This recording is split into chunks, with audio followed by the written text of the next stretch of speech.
Assalamualaikum warahmatullahi wabarakatuh. Warahmatullahi wabarakatuh. Sebelum kita mengawali pelajaran hari ini, alangkah baiknya kita membacakan doa yang dipimpin oleh Mas Pak Izin. Boleh? Baik Pak, sebelum pelajaran dimulai, sebaiknya kita berdoa. Mulai. Selesai. Alhamdulillah. Baik anak-anak, bagaimana kabarnya hari ini? Baik Pak. Alhamdulillah, baik, sejahtera semuanya ya. Kita absen dulu ya. Mas Nanda. Oh ya. Mas Heru. Hadir Pak. Oh ya. Mas Pak Izin. Hadir. Oh. Mas Dika. Hadir. Oh ya. Hadir semuanya ya. Oke. Pada kali ini kita akan membahas tentang materi teks deskripsi. Sebelumnya di sini anak-anak apakah ada yang tahu? Tidak tahu Pak. Jadi kali ini akan kita ulas ya. Tujuan pembelajaran kita hari ini, setelah kita belajar tentang teks deskripsi ini, kita dapat yakni 1. Mengenali ciri dan struktur teks, menganalisis isi dan gaya bahasa teks deskripsi, menyusun dan menyajikan teks deskripsi yang menarik. Pada awal pembelajaran kita hari ini, kita akan membacakan teks deskripsi. Boleh dibacakan dulu, Mas Pak Izin? Boleh? Baik Pak.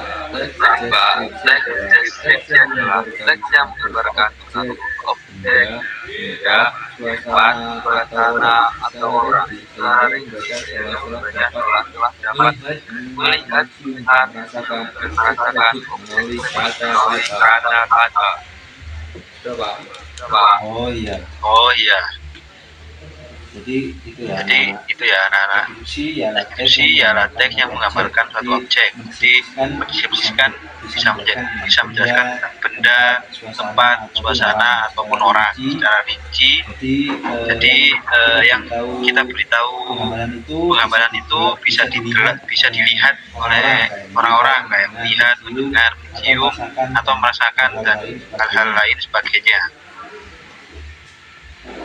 Tujuan teks deskripsi.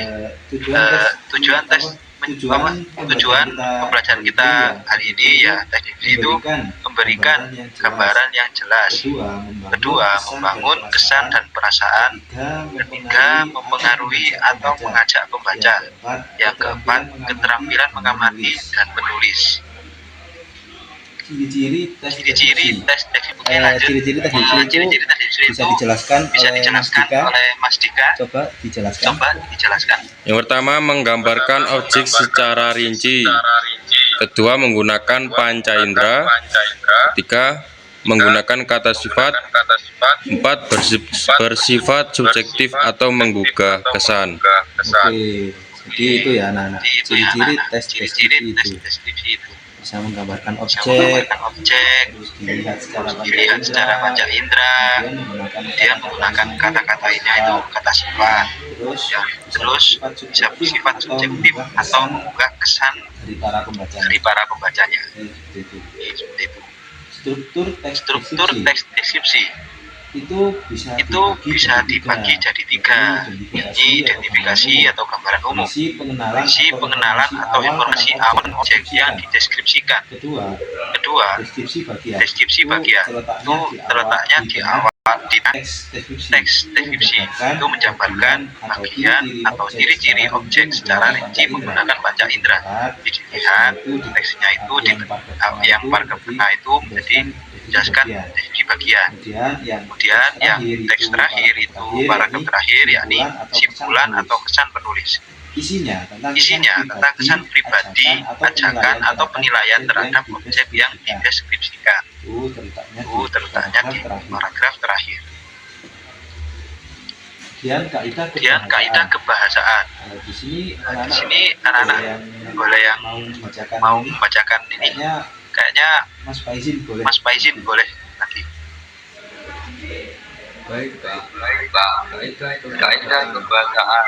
Pertama yaitu Misalkan ada kalimat kedua menjadi seperti laksana laksana atau pendidikan. yang Artinya terdapat terdapat kondisi kronologis lalu kemudian yang terakhir yaitu menggunakan kalimat kalimat dan yang deskriptif. Sudah Pak. Oke. Jadi itu ya anak-anak penjelasan dari penjelasan dari yang bab kaidah kebahasaan itu jadi menggunakan banyak kata sifat mengandung majas perbandingan dilaksana pembagaikan terdapat kondisi kronologis lalu dan kemudian kalimat rincian dan deskriptif. Itu. Yang terakhir ialah langkah menulis deskripsi. Sebelum anak-anak menulis deskripsi itu ada beberapa langkah yang bisa kalian lihat. Pilih objek yang menarik. Amati objek dengan panca indera. Buat kerangka teks seperti gambaran umum, deskripsi bagian, dan pesan. Saat itu tambahkan kesan pribadi terhadap objek. Yang terakhir itu revisi dan edit teks agar lebih jelas dan rapi. Jadi sebelum membuat deskripsi itu, jadi kalian bisa lihat apa objek yang menarik untuk dideskripsikan. Kayak contoh di ruang kelas atau di ruang perpustakaan itu boleh. Terus disusun dulu teksnya, itu gambaran umum, awal paragraf, tengah paragraf, terus kemudian akhir paragraf. Kemudian tambahkan kesan pribadi dari objek tersebut. Misalnya kayak ruang kelas ini menjelaskan tentang kayak gimana suasana kelas di sini, terus kalau perpustakaan itu gimana suasananya itu kayak lebih tenang karena ada orang-orang membaca seperti itu. Kemudian revisi setelah kalian membuat teks secara lengkap itu, kalian lihat dulu lebih jelas agar tidak ada kesalahan penulisan, jadi langsung bisa kalian lihatkan ke pembaca tersebut. Di sini kita bagi dua kelompok ya anak-anak. Ya, jadi kalian buat dua kelompok, kemudian susunlah tes deskripsi itu berbagai tema dan bacakan dengan lantang di Google Meet ini. Ya. Kasih waktu secara 10 menit dimulai dari sekarang. Oke, kayaknya kelompok ini sudah siap ya. Kayaknya Mas Faizin boleh dibacakan. Kemudian bisa bacakan itu kayak strukturnya juga. Boleh, silakan. Baik Pak. Saya akan membacakan hasil kelompok saya Pak ya. Ya. Yang berjudul keindahan pantai di pagi hari. Pantai itu mempau saat pagi hari menjelang. Hamparan pasir putih membentang luas, rasa harus ketika ombak datang silih berganti dengan suara lembut, ulang mengikat irama alam. Udara pagi terasa segar, bercampur dengan aroma khas laut yang menyegarkan pernapasan. Matahari berlalu dari balik cakrawala, memancarkan cahaya keemasan yang menyatu di permukaan air laut. Langit berwarna hingga muda berpadu dengan biru cerah, menciptakan pemandangan yang sangat indah. Burung-burung laut terbang indah sesekali hingga di pantai sambil mencari makanan. Suasana pantai di pagi hari terasa damai dan menyenangkan. Tidak banyak orang yang datang sehingga pantai menjadi tempat yang cocok untuk menikmati ketenangan dan keindahan alam sebelum hiruk pikuk aktivitas dimulai. Sudah Pak. Oke, bagus sekali ya. Tentang deskripsi itu kalau boleh tahu pada paragraf pertama itu menjelaskan tentang apa Mas Faizin?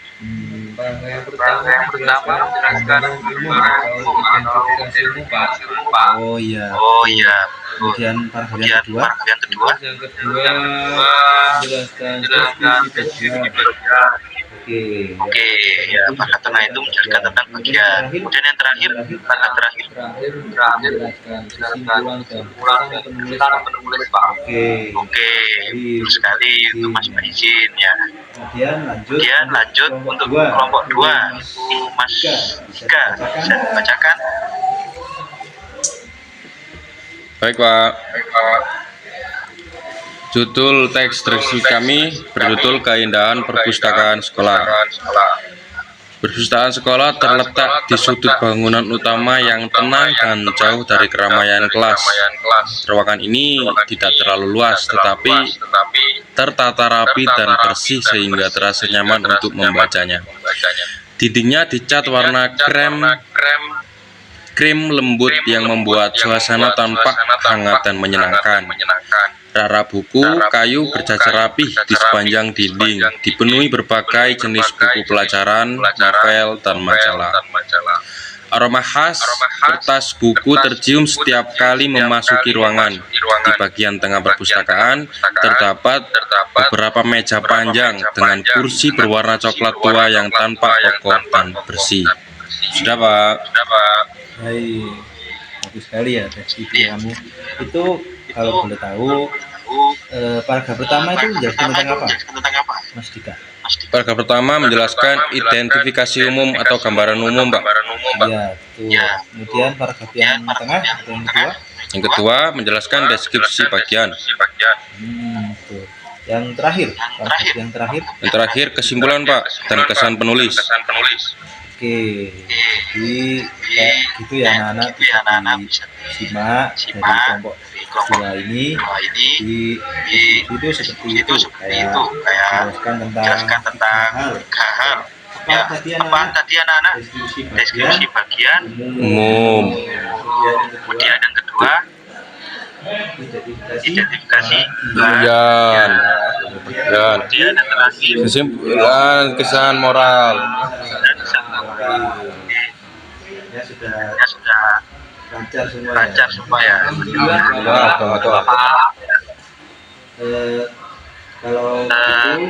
Kalau gitu sebelum kita tutup itu kesimpulan materi hari ini kira-kira apa? gambarkan sebuah objek, Pak, menceritakan nyata. Oke, Jadi kayak gitu ya. Kesimpulan hari ini itu kita dapat menuangkan keindahan dan detail sebuah objek melalui kata-kata. Dia memahami ciri dan bentuknya, kita bisa menggambarkan sesuatu seolah-olah nyata bagi baca. Kesimpulan itu ya anak-anak. Oke. Sebelum kita akhiri pelajaran kita hari ini, alangkah baiknya kita akhiri dengan doa yang dipimpin oleh Mas Faizin. Boleh Mas Faizin dipimpin doa terlebih dahulu. Kita akhiri pelajaran supaya kita berdoa terlebih dahulu. Doa mulai selesai. Baik, Sekian dulu ya anak-anak pembelajaran hari ini. Nanti kita jumpa di minggu yang akan datang. Wassalamualaikum warahmatullahi wabarakatuh. Assalamualaikum warahmatullahi wabarakatuh.